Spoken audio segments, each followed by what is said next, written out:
होली आ रही है, लगी नहीं रिया की होली जैसा है। दिवाली आती है तो लगता ही नहीं कि दिवाली जैसा है। राखी आती तो लगता ही नहीं राखी जैसा है। सारे त्योहार फीके हो गए गुरुजी। हमने कहा त्योहार फीके नहीं हुए, त्योहार का कलर फीका नहीं हुआ, त्योहार का रंग फीका नहीं हुआ है।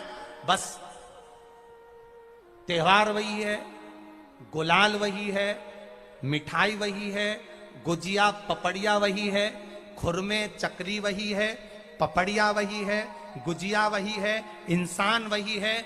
बस बाजार में से जो रौनक समाप्त नहीं हुई है, रौनक आपके भीतर की समाप्त हो गई। आपके भीतर इतनी ईर्ष्या भराती गई, इतनी ईर्ष्या भराती गई, इतनी ईर्ष्या भराती गई कि वो ईर्ष्या के कारण, उस अहंकार के कारण, उस अहम के कारण तुम एक दूसरे से मिलना पसंद नहीं कर पाते। पहले के लोग कहते थे हमारे यहाँ जब होली होती थी इतने लोग आते थे, मिलने जाते थे, गुलाल लेकर जाते थे। आजकल तो कोई दिखता नहीं है। कारण केवल इतना सा है, तुम्हारा अहंकार, तुम्हारा ईगो, तुम्हारा अभिमान तुम्हें अपने घर से बाहर नहीं निकालता। तुम घर से बाहर नहीं निकलते अपने अहंकार के कारण, अपनी काया के कारण, अपनी अभिमतता के कारण। आप दूसरे से मिलना पसंद नहीं करते। जरा सा कोई ने कलर लगाया तुम्हें क्रोध आ गया, जरा सा किसी ने गुलाल लगाया तुम्हें गुस्सा आ गया, जरा सा कोई आया भाभी जी भैया जी करके गुलाल लगा गया, तुम न न न न न न न न न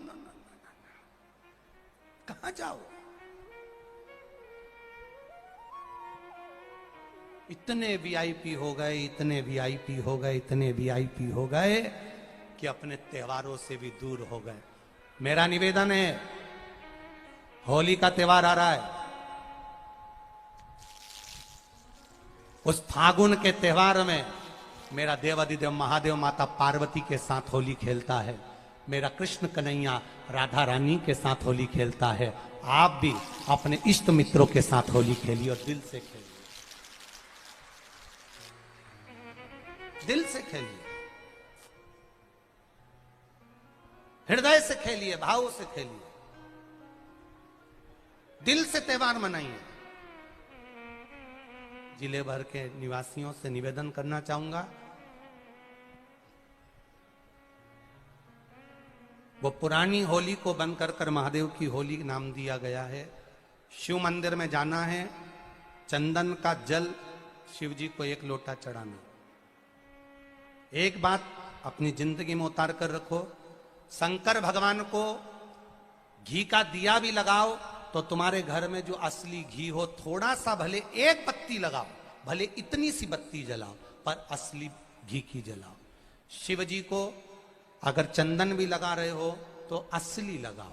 शंकर भगवान को चावल भी चढ़ा रहे हो तो असली चलाओ। शंकर भगवान को अगर अष्टगंध भी चढ़ा रहे हो तो असली चढ़ाओ।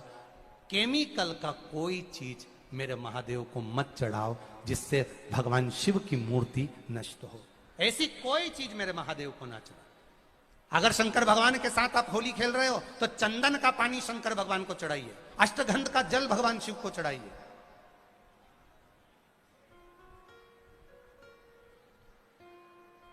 भगवान शिव की भक्ति अपने अपने शिवालय में जाकर शंकर भगवान को चंदन का जल चढ़ाना, ये मूल है महादेव से होली खेलना। आप भी भगवान शंकर के मंदिर जाइए और महादेव को एक लोटा चंदन का जल अवश्य चढ़ाइए। कभी कभी अगर ऐसा लगे जीवन में कि दुख बहुत ज्यादा आ गया है, बहुत तकलीफ आ गई है, तो लाल चंदन को घिसकर उस लाल चंदन का लेपन भगवान शंकर पर कर कर फिर पानी चढ़ाओ। अगर कोई संकट भारी है और निकट वाली, जैसे किसी नारी का गर्भ नहीं ठहर रहा, 15 साल हो गए, 20 साल हो गए, 25 साल, जैसे इसने लिखा एक माता ने कि 18 साल की बेटी हो गई थी पर संतान में पुत्र नहीं, तो उसने भाव से कथा सुनी। ऐसे आपके भीतर अगर 20 साल हो गए, 25 साल हो गए, 30 साल हो गए, संतान का सुख ही नहीं है, लाल चंदन का लेपन बाबा भोलेनाथ पर करना प्रारंभ करो। पीठिका पर लाल चंदन का लेपन करना प्रारंभ करो। लाल चंदन से बाबा का श्रृंगार करना प्रारंभ करो। एक बेलपत्री पर लाल चंदन, दोनों पत्ती नीचे वाली, जो नीचे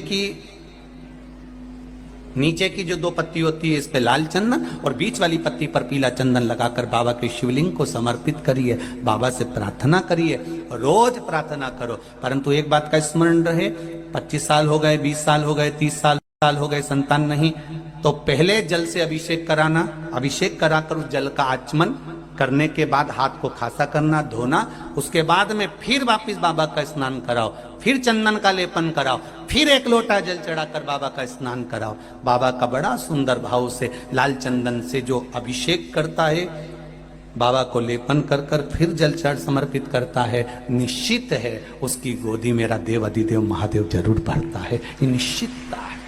हम तो बेटियों से भी कहते हैं, जिसका विवाह नहीं हो रहा हो, 25 साल 30 साल 27 साल 28 साल 32 साल 40 साल हो गए हो, नहीं हो रहा हो बेटा बेटी का विवाह, उसे लाल चंदन का प्रयोग अशोक सुंदरी वाली जगह पर 7 बिंदी लाल चंदन की लगाकर 7 बेलपत्र 7 बिंदी पर रखिए और महाराज अपनी कामना कर कर भगवान से आइए, बाबा देगा, करेगा, 3-4 महीने में विवाह पक्का करेगा। ये लाल चंदन की महत्वता है शिव तत्व। शिव कथा का एक नियम है, आप अपने जीवन में उतार कर रखिएगा कि यदि एक लाल चंदन होता है, एक पीला चंदन होता है, 2 तरह का चंदन होता है। जैसे अगर हफ्ते में एक बार, कितने समय में, जम के बोलो जरा, हफ्ते में एक बार प्रयास करा करो कि लाल चंदन का पानी हम शिव जी को समर्पित करें। और लाल चंदन का पानी अगर शंकर जी को समर्पित कर रहे हो तो शिव मंदिर में चढ़ाने के बाद में थोड़ा सा पानी बचा हुआ किसी बेलपत्री के वृक्ष के नीचे समर्पित करो। किसी भी बेलपत्र के वृक्ष के नीचे लाल चंदन का पानी थोड़ा समर्पित करें। जैसे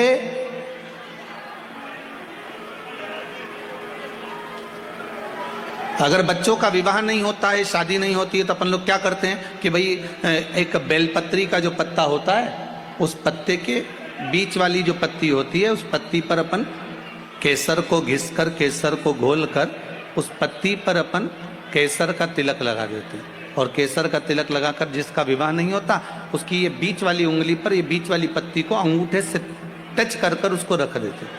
उसका नाम और गोत्र बोलकर उस पत्ती को शंकर भगवान पर किसी भी प्रदोष के दिन शिव जी को समर्पित कर देते हैं। बस इतना याद रखें कि इस पत्ती का जो मुख है वो जलाधारी की ओर होना चाहिए। जब हम चढ़ाएं उस समय पर केसर का तिलक लगाकर अंगूठे से उसको टच कर कर नाम गोत्र बोलकर, जिसका विवाह नहीं हो रहा है, शादी नहीं हो रही है, शिव जी को उसे चढ़ा दो किसी भी प्रदोष। और किसी भी शिव मंदिर में आप उसको समर्पित कर सकते।